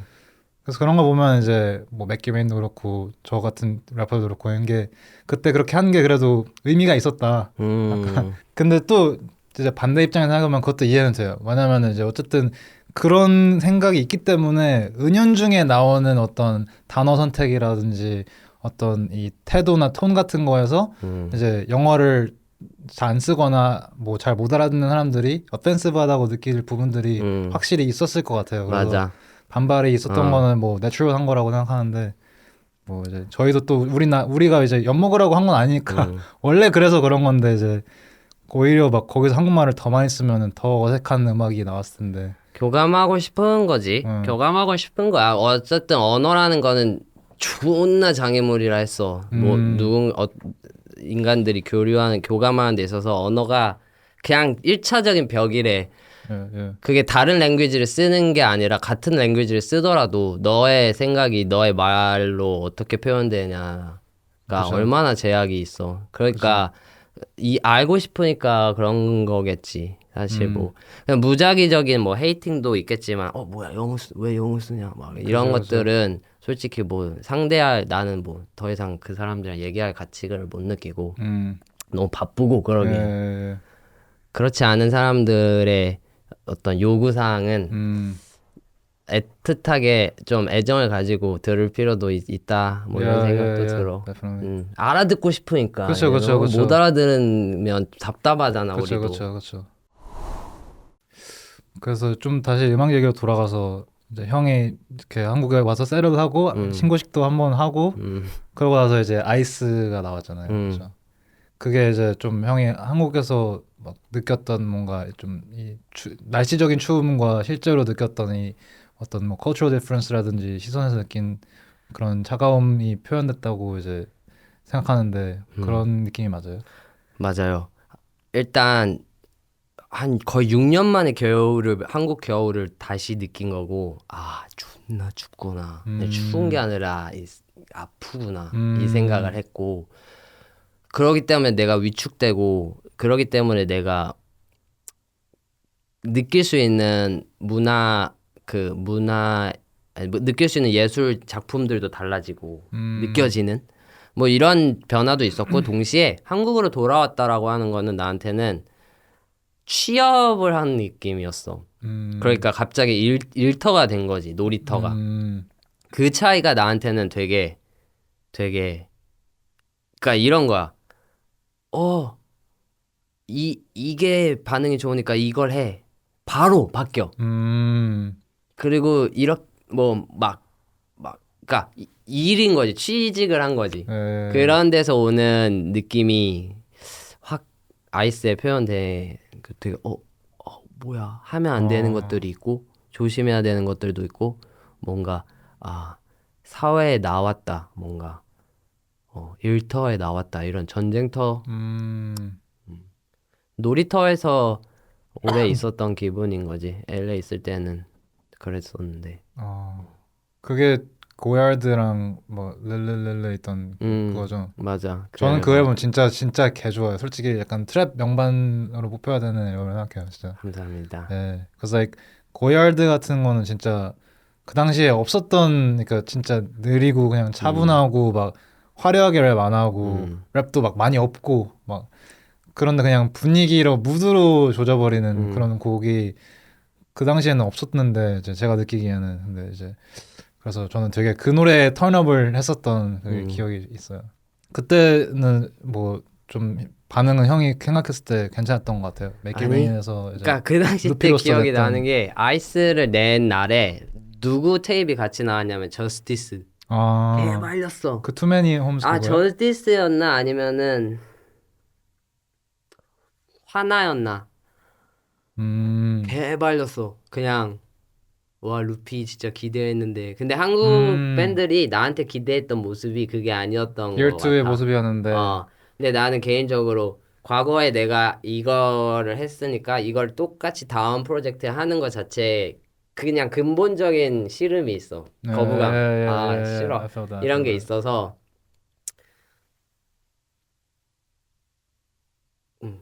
이 사람들 예상은 좀 근데 지금은 그거 얼마에 팔린다 그랬지? 아이스 앨범 아 지금 진짜? 거의 막 7만 원? 오. 막 10만 얼마 이렇게 팔려. 아. 지금 그래서 아 많은 분들이 좋아해 주시구나 뒤늦었지만 이런 느낌은 있지. 음. 근데 나는 개인적으로 그 앨범을 들으면 좀 슬퍼지는 느낌이 있어. 음. 그래서 별로 좋아하진 않아. 음. 힘들었던 시절이 실제로 담겨 어. 있고 하니까 또 딱 기억나. 에너지가 그 에너지가 딱 반지 합방에 딱 느껴져. 그 아. 반지 합방에 그 물기가 음. 그게 딱 있어. 음. 그러고 나서 이제 그 Questions 앨범이 나왔잖아요. 퀘스천스는 말 그대로 퀘스천스가 머릿속에 가득했었고 쇼미더머니를 나가지 않고서 내가 혹은 우리가 어떻게 다음 챕터로 넘어갈 수 있느냐에서 갈등이 심했어. 왜냐면 그 당시 때는 진짜 내가 팔로우가 그 당시 때 한 30K 어. 그 정도 됐는데 잔고가 10,000원이 없었어.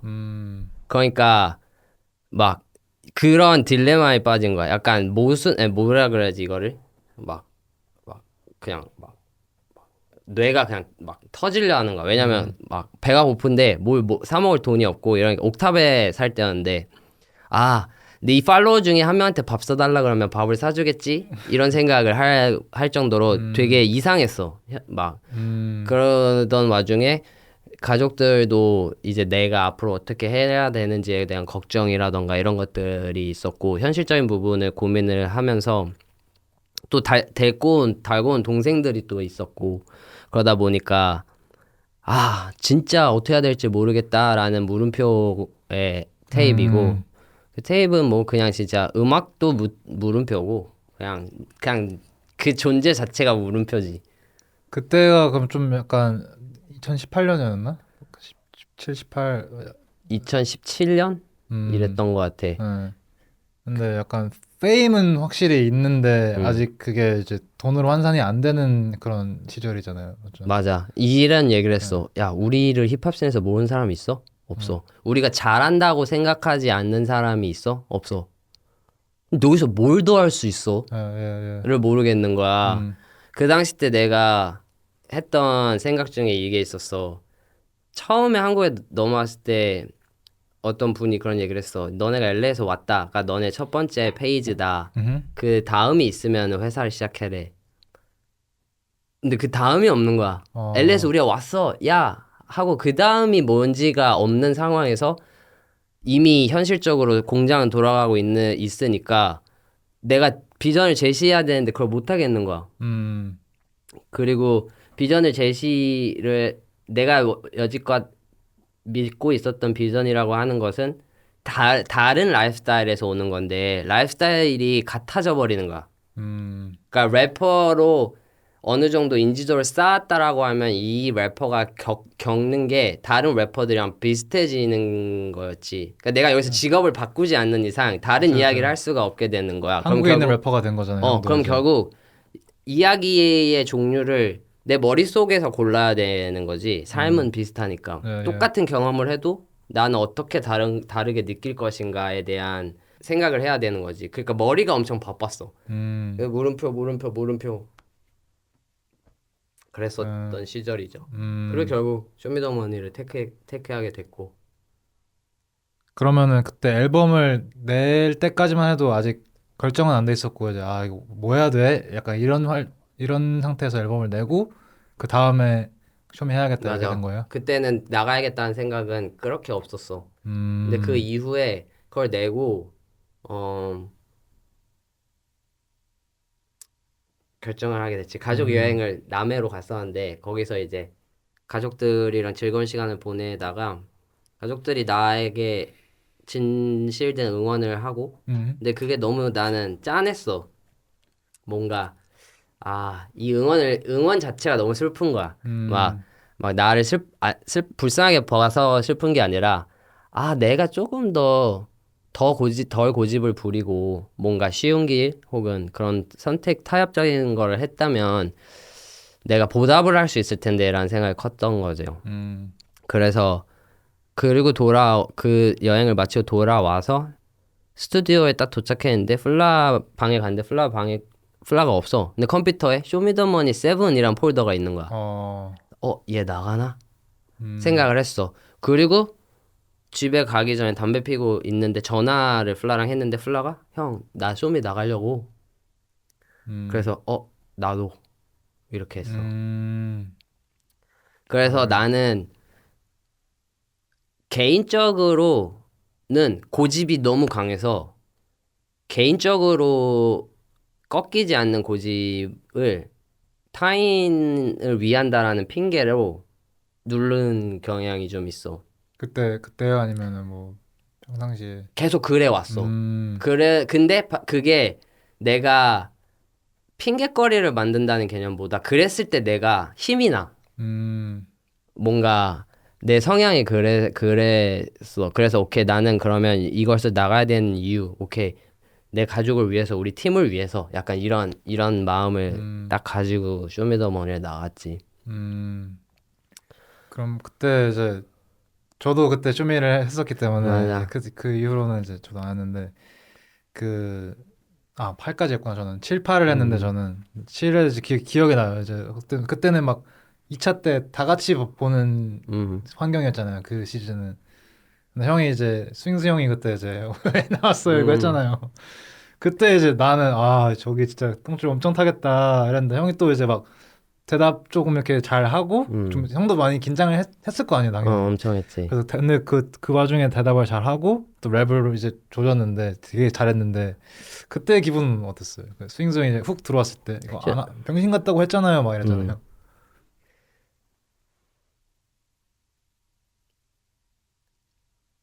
내가 생각을 하고 있는 게 무엇인지는 명확하게 있기 때문에 그것을 대답하는 게 어렵지는 않았어. 왜냐면 나한테 왜 병신 같다 했냐? 병신 같으니까. 근데 왜 나왔냐? 나올 이유가 있으니까가 명확히 있었어. 그래서 그것을 대답하는 건 어렵지 않았어. 그것이 나한테 어떠한 후폭풍이 올지에 대해서 생각하기보다 난 그 답을 한 거야. 실제로 내가 느낀 건 그랬으니까. 남들이 다 깔아놓은 길을 가는 건 멋없다고 생각한다. 근데 그 길을 가지 않고서 달리 방법이 없더라. 그 당시 때. 그래서 나왔다라고 얘기를 한 게 그냥 100% 사실이라서 당황스럽거나 저 사람 밉거나 하지는 않았어. 그리고 그걸 느낄 새가 없었어. 그리고 쇼미더머니를 나가기로 결심한 순간 나는 그냥 참가자가 되면 안 된다라는 마인드였어. 나가면 무조건 우리가 1, 2, 3회를 쓸어버린다. 원래 계획은 나랑 플라랑 웨니가 1, 2, 3위를 하는 거였어. I remember that. 기억나요. 저도. 근데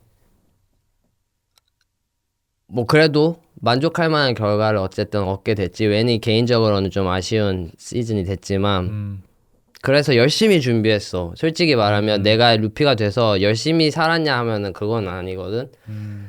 근데 꾸준히 산 거는 맞아. 근데 열심히 살지는 않았어. 근데 열심히 유일하게 살았던 기간은 쇼미를 나가야겠다 결심하고 쇼미를 하는 모든 기간 동안에는 열심히 했어.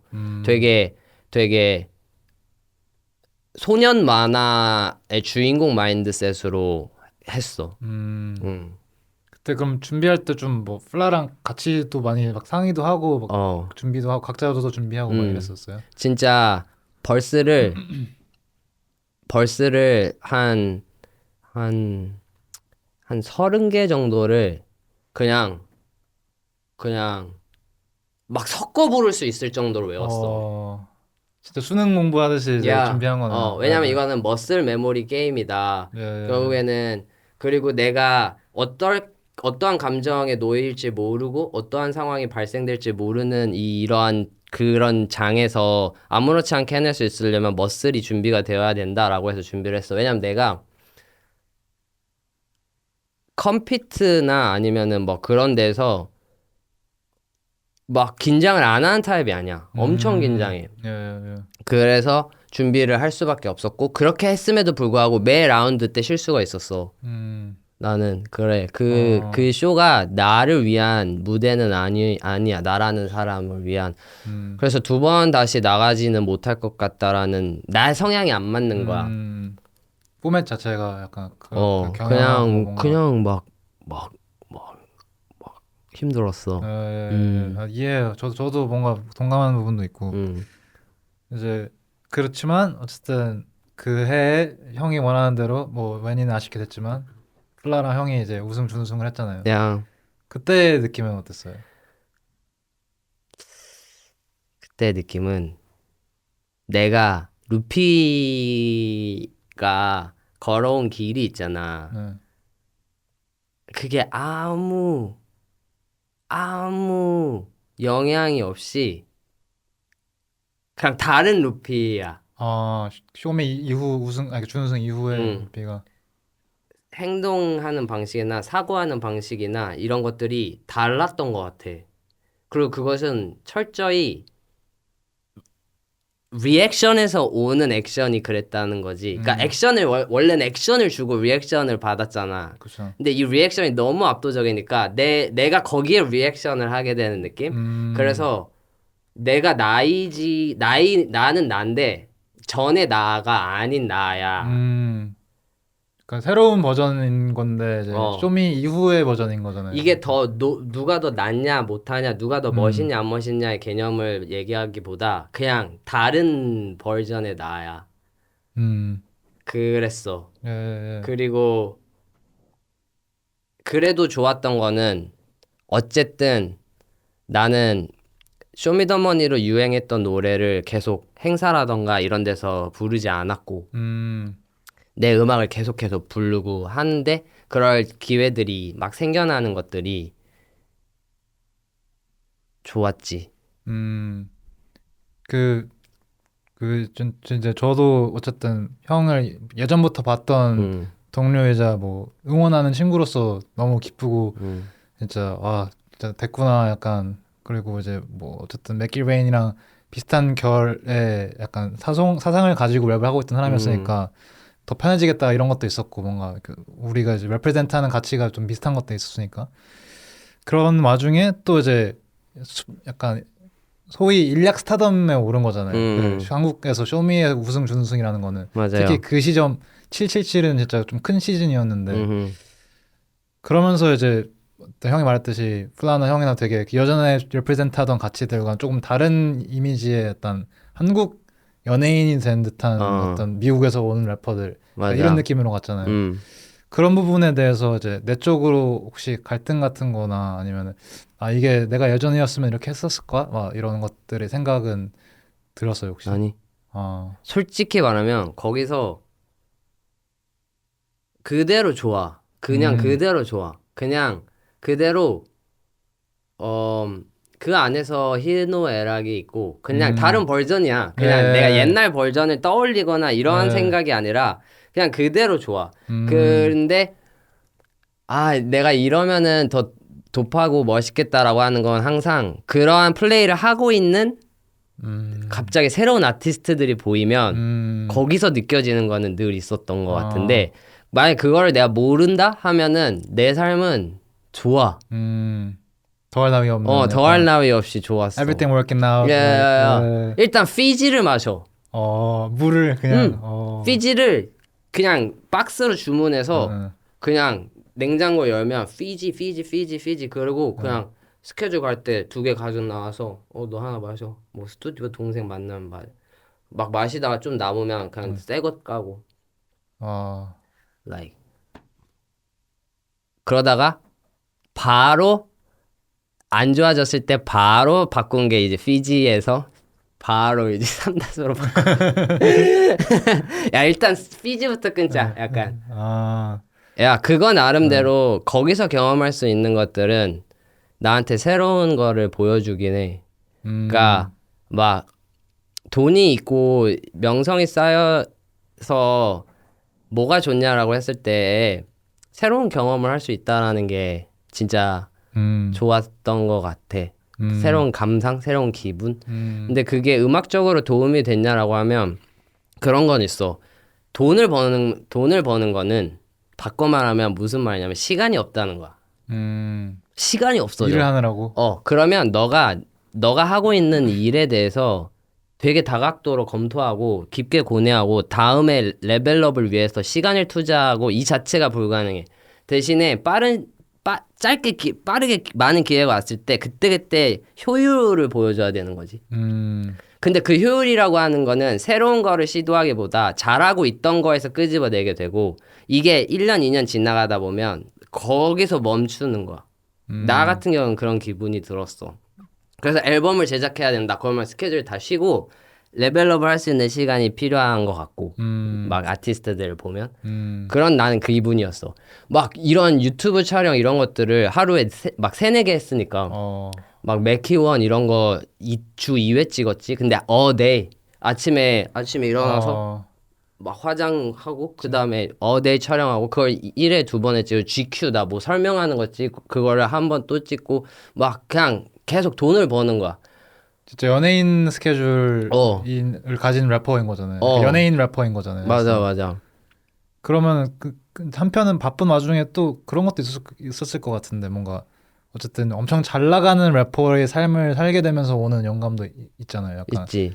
이제 그냥 다 같이 약간 허슬하면서 열심히 공연하고 이거 좀 더 위에 있는 거잖아요. 훨씬. 그 삶에서 오는 영감 같은 거는 무조건 있고 그쵸. 무조건 있고 거기서 이야기하게 되는 건 어쨌든 내가 새로운 경험을 한다. 뭐 예를 들어서 맛있는 음식을 먹는다 아니면 해외를 간다. 이런 것들을 최대한 음악으로 표현하기 위해서 어쨌든 그 할 일을 해야 되니까 우리는 노력을 많이 했어. 그러니까 승리한 기분에 어울리는 음악 아니면 내가 멋있다고 스스로 느껴질 때에 어울리는 음악이라던가 그런 음악들을 만들게 되고 그런 것들이 있었지. 네, 저도 그때 당시 기억나요. 형이랑 이제 플라랑도 같이 많이 이제 협업하고 앨범도 내고 막 플렉스 있는 앨범이었죠. 맞아. 네, 그 노래도 막 되게 이제 막 갑자기 TV에 예능 힙합 관련 없는 예능에서 막 막 좋은 거 사러 갈 때 갑자기 BGM으로 나오고 막 근데 내 친구들 노래고 이러니까 막 오 되게 신기하고 그런데 이제 그때 그 어쨌든 그 앨범 얘기해 보자면 형이랑 플라랑 처음으로 이제 같이 만든 약간 오피셜리 같이 만든 앨범이었던 것 같은데 그건 어떤 영감으로 개인적으로는 플라가 거의 90%를 끌고 갔다고 보면 돼. 그러니까 이 앨범을 왜 만들어야 되는지에 대한 머리로서의 이해는 있었어. 그리고 머리로서 이해되고 바로 딱 넘어갈 수 있는 건 플라가 가능하고 나는 그게 잘 안 돼. 나는 진짜 느끼거나 내가 근데 머리로서 이해한 건 이거야. 쇼미가 끝났고 같이 공연을 돌 텐데 함께 할 수 있는 앨범이 필요하다. 이해가 가지. 그쵸, 그럼 앨범을 만들자. 근데 그게 어떤 음악이어야 되고 내가 지금 어떤 기분을 느끼고를 고민할 수 있는 충분한 시간이 없는 거야. 그러면 바로 머리로 생각하지. 오케이, 그럼 둘이서 공연을 하게 되면 공연을 하게 되니까 공연에 어울리는 노래를 하고 공연에서 내가 신날 수 있는 음악을 만드는 게 어때, 형? 이게 빨라. 나는 그리고 작업 속도도 플라는 너무 빠르고 나는 개인적으로 다 같이 이렇게 많이 있는 상황에서 내가 막 시간을 쓰면서 노래를 만들면 나는 저 사람 배고플 텐데 저 사람은 피곤할 텐데 이게 신경 쓰여서 음악에 집중을 못하는 성격이라 플라가 끌고 갔어. 플라는 노래 하나를 훅을 만들고 자기 벌스를 녹음을 다 해놓고 내가 거기에 가사 쓸 동안 그 다음 노래에 후크랑 다 녹음해놓고 다다다닥 로봇처럼. 근데 나는 막 되게 일사천리로 그래도 플라 그래서 그 앨범을 들으면 지금도 내가 그 앨범을 공연에서 하려 하잖아. 내가 부른 후크가 없어. 그래서 공연을 하기도 어렵고 좀 그런 게 있어. 되게 신기한. 또 형 혹시 MBTI 같은 거 막 좀 믿어요? 아니면 나는 INFP인데 INFP를 보면 나랑 꽤 많은 게 겹치는 것 같아서 다른 거는 모르겠는데 나는 내 MBTI를 좀 맞는 것 같아라고 생각해. 저는 ENFP거든요. 야. 네, 근데 전 어렸을 때 고등학교에서 미국에서 막 그걸 시험을 봤었어요. 그러니까 그때도 막 적성 검사한다고 해서 근데 그래서 그때부터 ENFP인 걸 알고 있었는데 이제 그러다 보니까 이제 그 되게 MBTI 공부를 좀 했어요. 그래서 근데 플라가 보니까 S더라고요. 그러니까 이 부분은 되게 플라가 약간 현실적으로 아 이거 이렇게 하면은 이렇게 쓸 수 있겠다 이런 부분들을 잘 정리하는 스타일이고 맞아. 형이나 저 같은 사람들은 이제 진짜 내가 진짜 느껴야 되고 내가 이거 뱉을 때 이게 진짜인지 아닌지가 엄청 중요하고 막 물론 S도 그렇겠지만 근데 이제 우리는 그런 바이브에서 오는 맞아. 영감이 되게 중요한데 맞아. 그런 걸 딱 들으니까 되게 또 그 당시 때는 MBTI가 없어서 서로를 이해하기에 와 얘는 되게 특이해 이랬었고 만약 그게 특이해도 되는 문화가 아닌 문화권에서 그랬다면 내가 노력해서 그쪽으로 봤거든. 막 되게 힘들었을 거야. 그쵸. 넌 왜 그렇게 생각해? 막 이렇게 되니까. 근데 요즘은 이제 아 너 그래서 그렇구나. 약간 이런 게 되잖아요. 근데 그래서, 우리는 MBTI가 없었던 시절이라 보니까 그냥 서로를 받아들여주는 문화권 안에서 보호받으면서 케미스트리를 만들었지. 얘는 원래 이래. 그쵸, 나는 그쵸. 아 루피 형은 원래 저래. 네. 내비둬야 돼. 약간 네. 그런 것들이 있었어. 스트레스들이 엄청났고 그것이 우리가 여태까지 걸어왔던 길들을 막 무의미하게 만들 정도로 강력하게 우리한테 들이우고 있었고 나는 리더로서 다음 대안을 미리 제시해 놓지 않으면 안 된다라는 그런 압박에 시달렸고